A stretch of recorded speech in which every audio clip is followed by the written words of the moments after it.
Last couple of years, it's been a thrill to be here. So I mean that really. If I said anything to offend anybody, come up to me afterwards. I'll gladly repeat anything that I said. Are you ready for more comedy? We've got a gentleman right now that's going to come up and entertain you. You may have seen him on his YouTube video. He has been working all over the area. He's very, very funny. I believe it's his first time here tonight, and a lot of you are here to see him. Put your hands together and give a big IP welcome to Mr. Mitch Greenberg, everybody.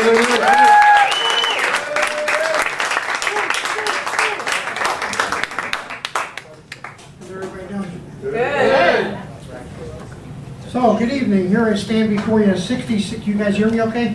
Yeah. So here I stand before you, a 66-year-old guy. I'm married 44 years. Got up to work, put on my shirt, my button fell off.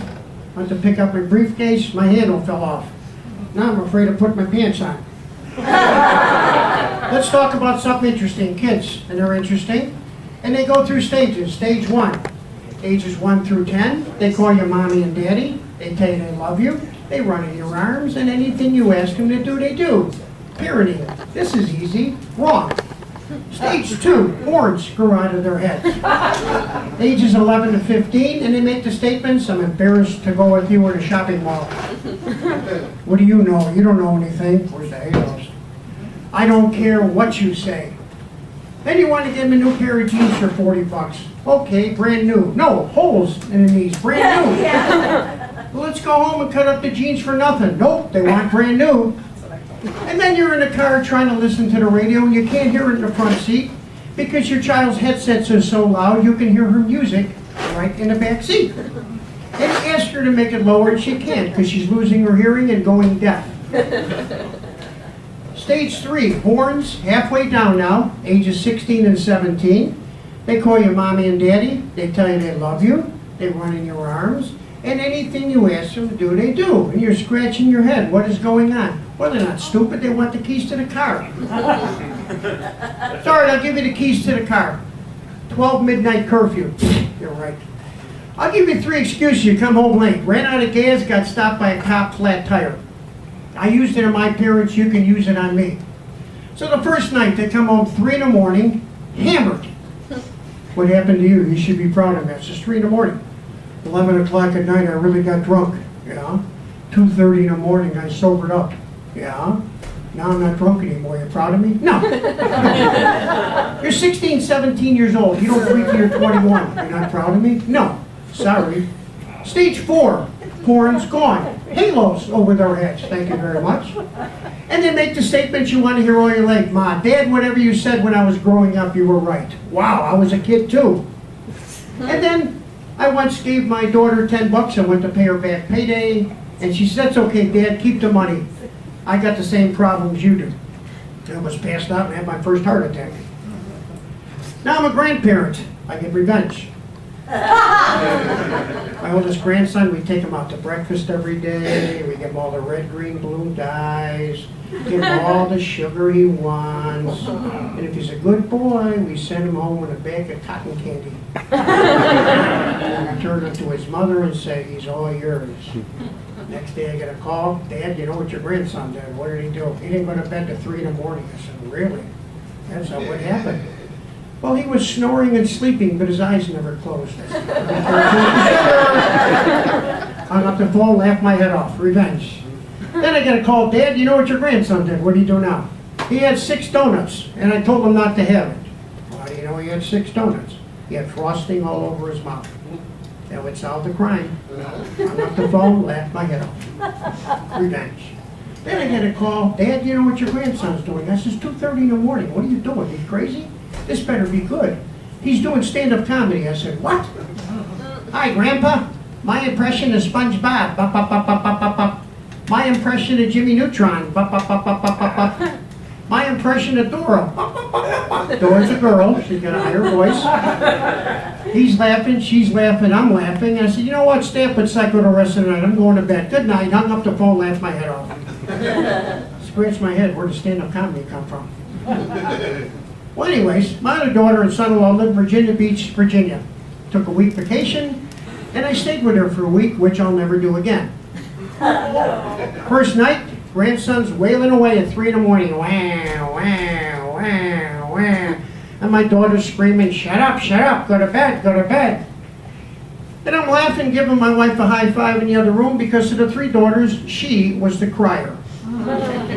I'd be up in my rocking chair, I'd have the graveyard shift 2 to 4 in the morning, an eye opening and closing here or there because I'm sleeping half the time, see if she's getting the milk. And she's looking at me like I'm crazy. Maybe I am.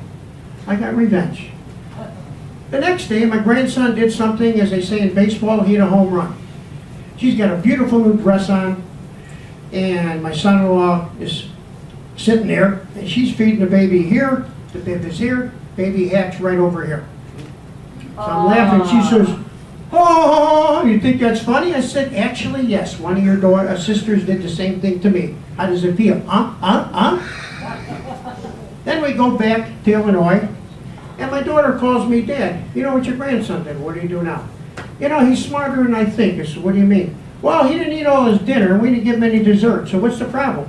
He snuck down 6 in the morning, and he quietly opens up the pantry door, and he gets a box of Ritz crackers, and he shares them with the dogs. Now, that's what I call breakfast at Tiffany's. Revenge. Now, how about all the things that happen in hospitals? You need a GPS to get around there, like we have in our car. It's ridiculous. Condell, Lake Forest, Highland Park, and you ask the people who work there. You know, you ask them, do you know where the emergency room is? I don't know. You know where the cafeteria is? I don't know. You know, I mean, they don't know nothing. And the elevators, ABC, 1, 2, 3, go left, go right, go up, go down. I don't know, maybe side to side. But you know, I was in the elevator the other day, and I put my sunglasses on because I had left them in the room. And my wife was being discharged, and I looked at 5 nurses and said the following. I don't know if I'm Stevie Wonder, Ray Charles, or Roy Orbison. Now, my wife has been on a lot of prednisone lately. She's on so much juice. She's got more than Alex Rodriguez, Ryan Braun, Sammy Sosa, and Mark McGuire combined. Now, Pete Rose, he's my buddy. I wish they put him in the Hall of Fame. They can't. Gambling, okay. But you know what? Whatever he did with his ability, which was wonderful. But can you imagine a commissioner going up to Rose one day, hey, Pete, buddy, we'll put you in the Hall of Fame maybe. What do you think? What's my odds, idiot? Now, my brother had his 50th anniversary party. It was a comedy roast. He wants a great-grandchild in the worst way, you know. Well, his granddaughters came up and had pillows underneath their shirts faking it. And I got up, I looked at my brother. I don't need no stinking pillows. I am pregnant. I'm in my 15th month. Dilated at 13. Been in labor 2 months. And I got 2 boys in here. And I'm going to name them Patrick and Jonathan. They may play hockey one day. They might play for the Blackhawks. Blackhawks. They might have brown eyes. I don't know where that one come from. The doctor said, I don't know how the babies are coming out. I said, Doc, if they do, I'll definitely let you know. Now, my wife likes McDonald's. One day I got a hamburger, fries, and Coke, and this is her response. Itchy!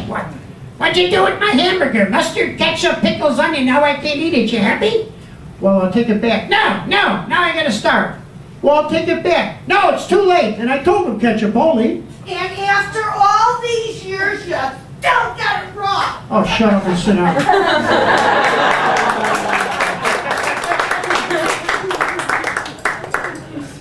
How do you like that ringer, huh?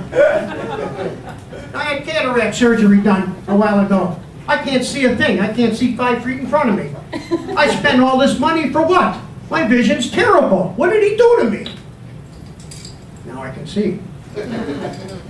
Now, Jew food store. How about all the crazy things at Jew's food store, okay? First, Christmas time. I had the most weirdest thing happen. The lady stopped at the stop sign and let me cross the street. I couldn't believe it. I mean, I actually got the right of way. I couldn't believe it. You know, usually they stop and then look at you, come on, hurry up, my patience is thin. They'll look to the left, the right, the cell phone, and they're texting. They don't care. And then they'll stop like halfway and go, like me. So, I mean, that's pretty crazy around that time of the year. My wife's handicapped, and we parked in a handicap spot, and I went to get 6 bagels. Come back, I got in the car, And I see a lady loading groceries in the trunk. She looks at me, excuse me, sir, can I help you? I'm in the wrong car. I was one lane off. And I looked at the lady, and I said, you know what? I'm sorry, I didn't mean it. Talking about a senior moment. So I'm going to the car, and my wife's cracking up, and there's a guy parked next to me, and he says, sir, can I help you? And I says, I don't know. I says, if I do it again, get the people in the white suits, will you? Now, I'm not handicapped, and I park in the handicapped spots. Hope there's no cops here. And you know, they look at me all the time. I thought maybe the gray hair will give it away. You know, they go, oh, this guy's not handicapped. This guy's not handicapped. And I'm not. One day there's a guy there, 85 years old, he's walking. He said, oh no, he's handicapped. Oh no, he's handicapped. The guy, his day is ruined. And I said, you know what, sir, I'll tell you what. I said to myself, let me make it like I am. So I got out and I did my version of Chester from Gunsmoke. Mr. Dillon? Mr. Dillon? Oh, Mr. Dillon? Mr. Dillon? The guy said, oh, you're handicapped. I feel so much better now. I said, see, I wouldn't lie and deceive you. And the guy went walking off, and I walked the other way. I said, oh, what an idiot. Oh, my God. Now I'd like to give you a tribute to the late, great Rodney Dangerfield. I'll tell you what a life I had. I was born, the doctors went to my parents, did everything we could, but he pulled through. My brothers were so ugly, and they were born, the doctors slapped my mother. My mom and dad used to give me a bath every night. They'd run the water, and then they'd give me a radio and a toaster for bath toys. Boy, whatever. Women are no better. First 3 years of high school, every girl I asked out said no. One finally said yes. I got so confused, I asked her to think it over. Finally, my senior year, my sweetheart, honey, love of my life, she calls me on Saturday night romantically, honey, come on over to the house. Nobody's home. Went to the house, nobody's home. And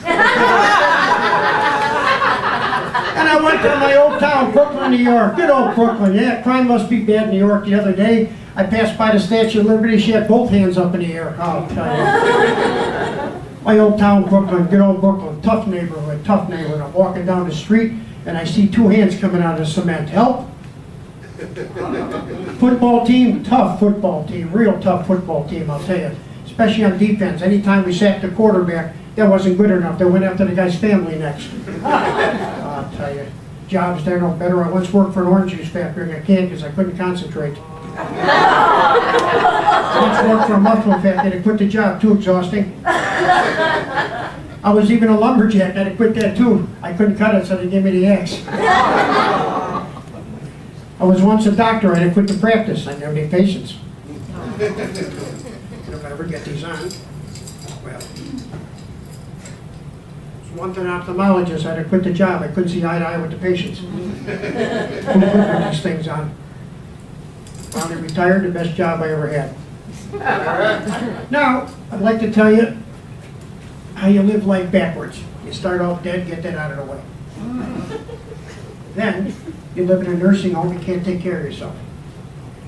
Then, you go back and you retire, and you get your Social Security and Medicare.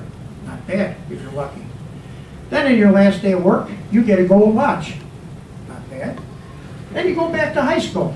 Party, have the time of your life. Then you go back to college, get a degree, become a doctor. Not bad. Then you go back to elementary school, play all day with no responsibility. And then, the last 9 months of your life, you live in spa-like heated conditions, room service on tap, all the food and drink you want, and you finish your life off as an orgasm.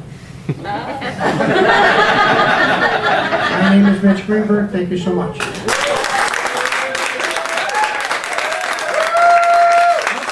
you. Our next guy is coming up right on the rear, Kevin Hogan.